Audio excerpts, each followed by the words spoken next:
But thank you for sharing that story and this last story. This will be the last story here of the evening. So, Kat, can you imagine about walking across America, just walking? I mean, that is such a such an idea that is just outside of my mind. It's crazy. I know. I wouldn't even want to drive across America. I mean, the idea is nice, right? You'd see all the sights and everything, but oh man, it would get old after a while. This teenager that I'll share this last story, I have an audio clip here, Zach Bonner, and he is part of the Little Red Wagon Foundation, and it is his goal to walk across America. I'll play this story, then we'll talk about it. Zach Bonner started doing community service when he was 6 years old. This 12-year-old from Tampa is making a march across America to bring attention to America's homeless children. Why walk across America? It seems like something that was very simple, but something that I could do that would really bring a lot of awareness to homeless youth. Yeah. And so it seemed like a great thing. Why homeless youth? What is it about that cause that really has captured your heart and your attention? Well, after you meet these kids and you see what they've gone through, and you see the problems that they're in, it's really hard not to help. I know your mom has helped you out in a lot of these projects, and if she's going to be traveling with you. Originally, when I first told her that I wanted to do the walk, she said, okay, maybe when you're a little bit older. So I went back to her and asked her again, and she was working on the computer, and so she said, okay, sure. And so, I took that as a yes, and went ahead and, started making a couple of calls. And there you are. So this, I saw this guy's video and that you sent me and read a bit of his story. It's a very inspirational story. I mean, I can't even believe this kid's doing this, Kat. I know. I mean, that is one amazing kid. Let me just say. And when you see him talk, like remember the video I sent you when he was saying his he was talking in the microphone to everyone when he finally got to was it Santa Monica, I think, right? The pier. Just listening to him talk, I mean, he is more mature than a lot of adults I know. And I want to read this little paragraph right here out of an article. It said, and like it's going on to what that man said. Zach began his life as a philanthropist when Hurricane Charlie hit his hometown of Tampa, Florida. At only 6 years old, he used his little red wagon to collect water, food, and clothing for families affected by the storm, homeless families.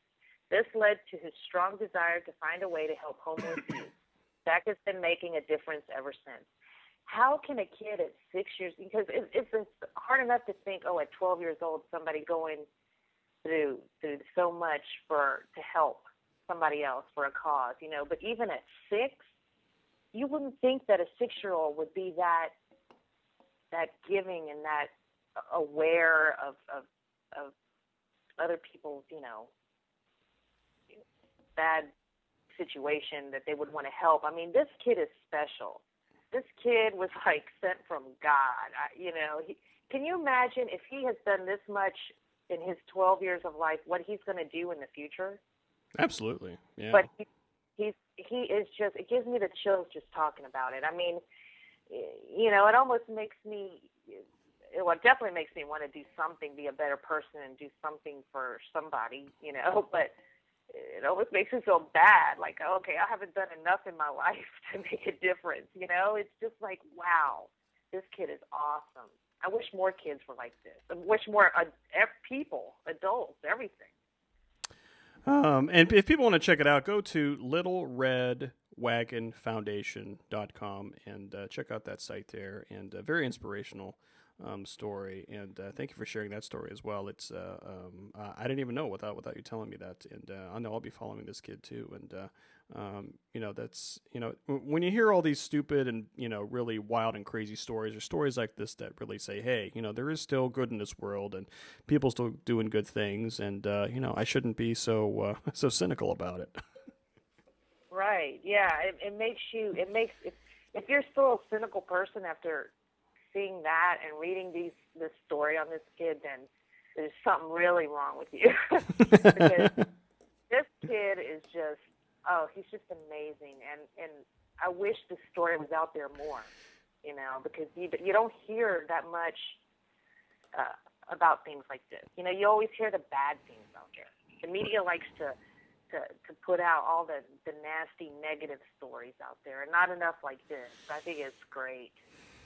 Well, that's why we have that's why we have shows like this, so you can help me share stories like that, Kat. So we only have a few minutes left, but Kat, I want to thank you again for coming on the show. Thank you for sharing those stories with us here this evening. We have a little bit more time than we usually do. We have 3 minutes left here. So, do you have any closing thoughts as I close up the show here on a Saturday night?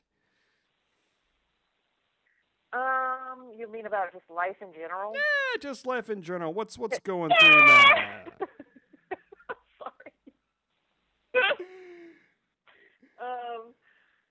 Life is good. Life is great.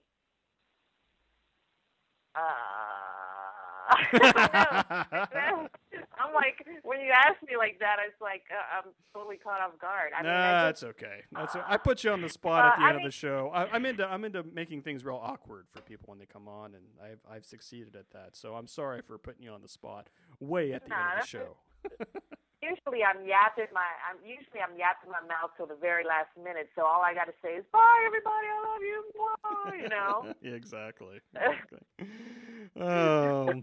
Well, as we do close out the show, I want to give some shout outs. I want to give shout outs to people in my chat room here before we close things up. I usually don't have time to do that. So we have Dean Brandon, who's hung out for most of the show. Also Derm Doc, Dr. Synonymous, whose shows are, I believe, Tuesday nights at, I want to say 8 p.m. Eastern. And J-Man and Matt Man, their show is Sunday mornings at 11 a.m. Eastern time. We have a guest. We have Kimmy. And we have our good friend Liz in the chat room. And for those of you who are also listening on your phone or anything like that I can't see in the chat room, thank you for joining us. And Kat, we have the best audience around. They're the best people that come in here, listen to us chat, and they type in the chat room. I mean, I think these guys are awesome. I love the audience. They rock. I do. I love it when people come and listen to our show. Thanks, everybody, for coming. That's awesome. Thank you, Dr. Anonymous, for having me on the show, and I had a great time as usual.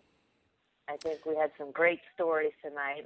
You ended off with such a feel-good story. I'm just so amazed by that kid. I just can't believe it, I do have some bad news, though. I'm on call next weekend, so there won't be any Saturday shows. So sorry about that, Kat. Oh, well, that's okay. I work anyway, so I work next Saturday. So so it worked out then. Well, so it worked out perfectly. All right. In fact, I would love it if you knew these things like for sure a month ahead of time before I request my schedule, because then I could just work on the Saturdays that you're on call. Oh, okay. That would be awesome. We can. We'll talk about that off the air, though. Okay. That's right. So we got about 30 seconds left. So say goodnight, Kat. All right. Bye, everybody. Okay. Bye, everybody. Thank you. Love you. Bye. All right, kids. So that's all I have. I have about 20 seconds left here. So I want to thank everybody for joining me. I want to thank everybody for joining me here this evening. At the top of the hour, in less than 20 seconds, will be the Annie and Burrow live show coming up right here on Blog Talk Radio. So thank you for joining me here. I very much appreciate it. Go to dranonymous.com to learn more about me. Good night, everybody.